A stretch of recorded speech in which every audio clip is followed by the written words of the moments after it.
दोस्तों, hero Motors, Bajaj और TVS India की ऐसी कंपनी है जिनको दुनिया के टॉप 2 व्हीलर कंपनी में गिना जाता है। लेकिन जापान की होंडा, सुजुकी और कावासाकी जैसी 2 व्हीलर कंपनीज की टेक्नोलॉजी और जॉइंट वेंचर के बिना ये करिश्मा कर पाना पॉसिबल ही नहीं था, क्योंकि इन इंडियन कंपनीज के पास ना तो टेक्नोलॉजी थी और ना ही रिसर्च एंड डेवलपमेंट की बेसिक फैसिलिटी। ये कंपनीज मजबूर थी उन विदेशी कंपनीज की सारी शर्तों को मानकर उनके साथ काम करने के लिए। लेकिन जैसे ही इंडियन कंपनीज को ये लगा कि अब उन्हें सहारे की जरूरत नहीं है, तो किसी न किसी मुद्दे को आधार बनाकर वे जॉइंट वेंचर से बाहर हो गए। ऐसा ही एक दिलचस्प किस्सा है हीरो ग्रुप और होंडा मोटर्स के बीच। लेकिन क्या आपने कभी ये सोचा है कि इतना सक्सेसफुल पार्टनरशिप होने के बावजूद भी हीरो ग्रुप और होंडा मोटर्स अलग क्यों हो गए? एक साइकिल बनाने वाली कंपनी के पास आखिर इतनी हिम्मत कहां से आई कि दुनिया की नंबर 1 बाइक प्रोड्यूसर से अपने रिश्ते को खत्म कर ले? और अलग होकर हीरो ग्रुप के सामने आखिर क्या दिक्कतें आई और उनसे निपटने के लिए क्या उपाय किए गए? किसको फायदा हुआ और किसको नुकसान हुआ? आज की हमारी इस वीडियो में हम इन्हीं सब बातों को गहराई से जानने वाले हैं। दोस्तों, ये कहानी शुरू होती है साल 1956 में, जब ब्रजमोहन लाल मुंजाल ने एक साइकिल स्पेयर पार्ट्स के बिजनेस से हीरो साइकिल्स की शुरुआत की। और देखते ही देखते ये कंपनी इंडिया ही नहीं बल्कि दुनिया की सबसे बड़ी साइकिल बनाने वाली कंपनी बन गई। फिर उन्हें लगा कि दुनिया 2 व्हीलर इंडस्ट्री में काफी तेजी से ग्रो कर रही है, लेकिन इंडिया तो अभी भी स्कूटर और मोपेड पर ही अटका हुआ है। और इसी गैप को पूरा करने के लिए वो इंडियन मार्केट में मोटरसाइकिल उतारना चाहते थे। लेकिन उस वक्त हीरो के साथ में ये प्रॉब्लम थी कि उनके पास इंजन बनाने की टेक्नोलॉजी ही नहीं थी। इसलिए अपने प्लान को एक्शन में लाने के लिए साल 1984 में उन्होंने होंडा मोटर्स को एक प्रपोजल भेजा और साथ मिलकर बाइक बनाने की बात रखी। इस डील में होंडा को भी अपना फायदा दिखा, क्योंकि हीरो के जरिए उन्हें इंडिया जैसे बड़े मार्केट में एंटर करने का मौका मिल रहा था। 80s के दौर में किसी भी विदेशी कंपनी को इंडिया में अकेले बिजनेस करने की इजाजत नहीं थी। फिर हीरो और होंडा के बीच जॉइंट वेंचर में काम करने पर बात बन गई और साथ में उनके बीच एक एनओसी भी साइन हुआ कि फ्यूचर में कभी भी दोनों कंपनी एक दूसरे के मुकाबले में अपना कोई प्रोडक्ट लॉन्च नहीं करेंगे। हरियाणा में अपना पहला प्रोडक्शन प्लांट एस्टेब्लिश करने के बाद साल 1985 में जब हीरो होंडा ने सिटी 100 नाम से अपनी पहली पावरफुल बाइक निकाली, तो उसे feel it, shut it, forget it slogan के साथ बेचा गया। तब हीरो होंडा की इमेज एक फ्यूल एफिशिएंट और रिलायबल बाइक की बन गई, जिसमें बाइक की बॉडी बनाने का जिम्मा हीरो का था और इंजन की सप्लाई होंडा को करनी थी।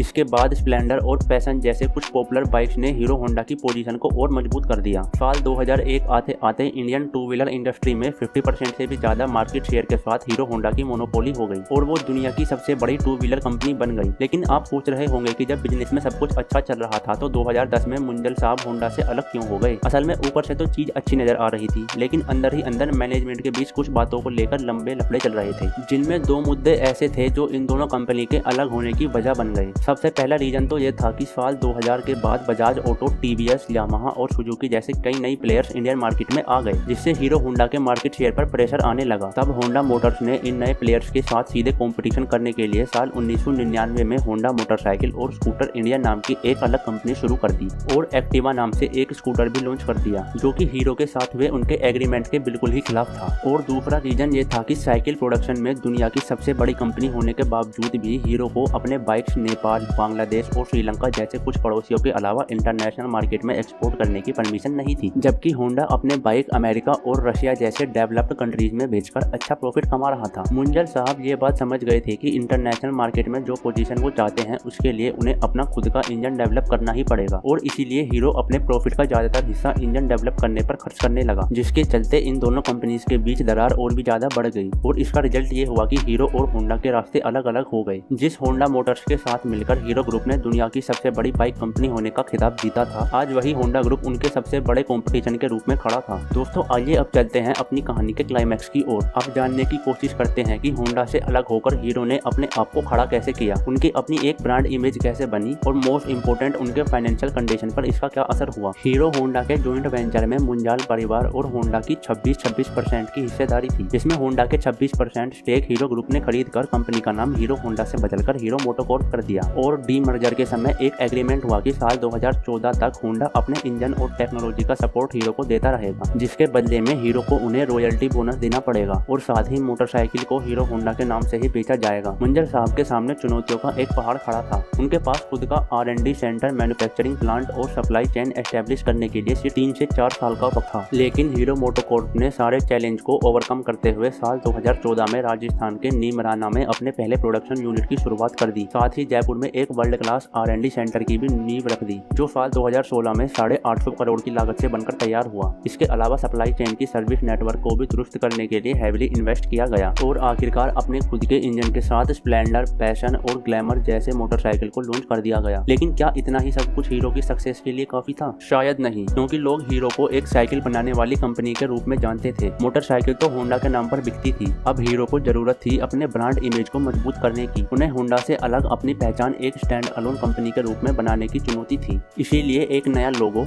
और एक नई टैगलाइन हम में है हीरो से कंपनी का रीब्रांडिंग शुरू किया गया, जिसमें यूथ को टारगेट करते हुए हीरो मोटरकॉर्प को एक कस्टमर सेंट्रिक ब्रांड के रूप में पेश किया गया। हीरो ग्रुप ने यहाँ पर भी बाजी मार ली और लोगों का भरोसा जीतने में कामयाब हो गए। अब इतना सब कुछ जानने के बाद आप हीरो मोटर के फाइनेंशियल परफॉर्मेंस और सेल्स फिगर को भी जरूर जानना चाहते होंगे। आखिर होंडा से अलग होकर फायदा हुआ या नुकसान? दोस्तों, होंडा मोटर एक मल्टीनेशनल कंपनी है जो इंडिया के अलावा पूरी दुनिया में अपने 2 व्हीलर और 4 व्हीलर के साथ मौजूद है। जबकि हीरो मोटरकॉर्प ने होंडा से अलग होने के बाद अपनी ग्लोबल एक्सपेंशन शुरू किया और आज 40 देश तक अपनी पहुंच बना पाया है। होंडा से अलग होने के बाद हीरो मोटरकॉर्प का नेटवर्थ लगभग $7 बिलियन था, जो ऑटो सेक्टर की लंबी मंदी और कोविड के बावजूद भी आज लगभग $7.5 बिलियन से ज्यादा का है, जो कंपनी के कंसिस्टेंट परफॉर्मेंस को दिखाता है। और वहीं होंडा मोटर्स का नेटवर्थ साल 2011 में $55 बिलियन से घटकर $45 बिलियन हो गया है। और दोस्तों, हीरो होंडा जब मिलकर काम कर रहे थे तो 50% से भी ज्यादा इंडियन 2 व्हीलर मार्केट पर उनका कब्जा था। जबकि साल 2022 के सेल्स डाटा को देखा जाए तो 53 लाख 2 व्हीलर बेचकर हीरो मोटरकॉर्प इंडिया की नंबर 1 2 व्हीलर कंपनी है, जिनके पास लगभग 35% मार्केट शेयर मौजूद है। जबकि 25% मार्केट शेयर के साथ होंडा मोटर्स दूसरे पायदान पर आता है, जिसकी साल 2022 में लगभग 40 लाख यूनिट बेची गई। जहां हीरो होंडा के कुल एम्प्लॉइज की संख्या लगभग 6000 हुआ करती थी, आज हीरो मोटोकॉर्प अकेले ही 8600 लोगों को रोजगार देती है। हीरो मोटोकॉर्प के आज इंडिया में 6 और बांग्लादेश और कोलंबिया में 1 प्रोडक्शन यूनिट के साथ जयपुर और जर्मनी में वर्ल्ड क्लास R&D सेंटर मौजूद हैं। और बात अगर हीरो के प्रोडक्ट्स की करें तो स्प्लेंडर,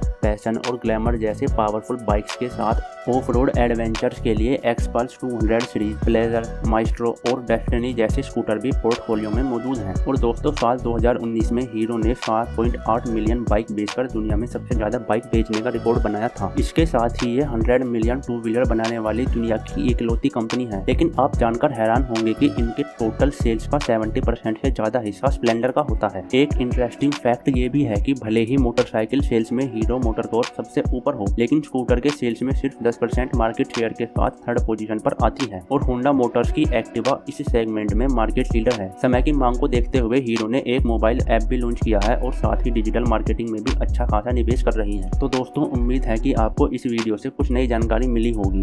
अगर वीडियो अच्छी लगी हो तो लाइक जरूर करें। आगे मिलते हैं किसी ऐसी ही धमाकेदार वीडियो में, तब तक के लिए जय हिंद।